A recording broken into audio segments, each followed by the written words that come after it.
ครับสวัสดีครับยังอีกสัมผัสยังอีกสัมผัสนักข่าวตาทำนิวแฟนครับเรียกร้องมาหลายเด้อฮอตซี่ให้สัมผัสบ้านเป็นยังก็คือเอิ่นกันแฟนกันยังก็ไม่เข้าวังเลยก็โอ้แฟนอยู่ใส่เขาบอกหยอกแฟนครับเขาแหะใบปากไม่เป็นการเล่นเกมเงินบอเนาะมันเป็นการเล่นเกมในด้อมมาทายไก่มีปากกาเป็นไว้เอ้ย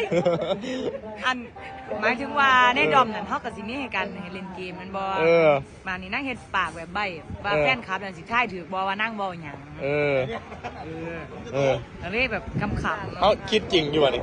ก็ต้องถามเขาตัวเนาะเด้ออะไรสถานะมันยังไม่ได้ชัดเจนอะไรเมื่อใดแม่เมื่อใดเมื่อใ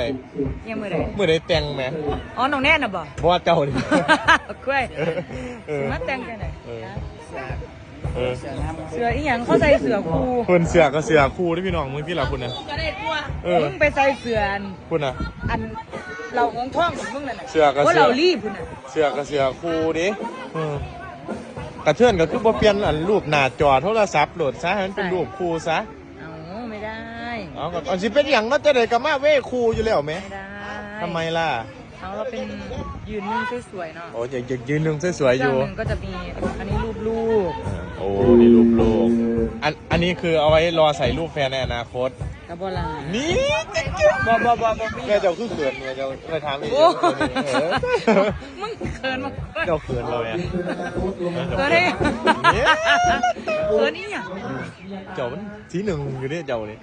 นี่แหละพี่น้องเอ้ยเมื่อคืนนี่บอกว่าให้ยูล่ำก่อนอุไรวันให้ยูล่ำก่อน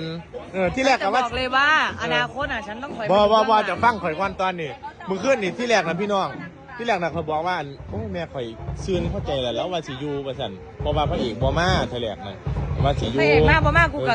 บเล่นซ้ำนี่บ่เมื่อคืนนี่ว่าพระเอกบ่มาว่าโอ้แม่ข่อยยูเราข่อยดีใจแห้งเลยกันข้าวนึงจะได้พระเอกมากแฮมไปน้ำเขาบัดโอ้ยข่อยว่าข่อยเมื่อยพี่น้องข่อยตั้งใจว่าจะลำเรื่องนะให้พี่หมีลำอยู่แล้วเพราะว่าอย่างวันนี้เพราะว่า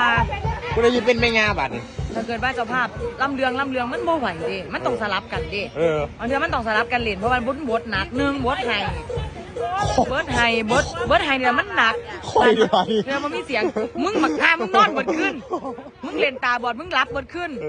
กูนี่มันหนักนี่ก็เลยว่าสบายแล้วสิจะอื่นเนี่ยถ้าเจ้าภาพอยู่ในลำเรื่องมันต้องสลับกันเล่นแล้วก็อีกอย่างนึงฉันกับบ่ได้แบบว่าอยากยืน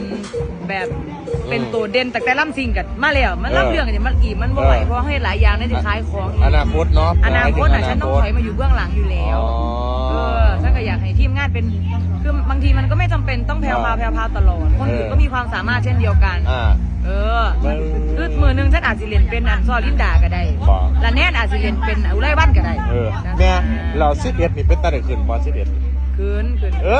คือละบาดนี้แต่ว่าฉันนี่เป็นอันทีมลินดาคือเก่าบ่เป็นอุไรวัน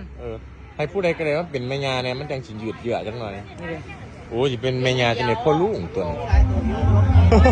เป็นล่ำแน่นี่ล่ะพี่น้องจบการสัมภาษณ์แฟนก็ยังเป็นแฟนเหมือนเดิมเมื่อคืนนี่มาย้อนว่าอย่างนี้ตามหาหัวใจเพิ่น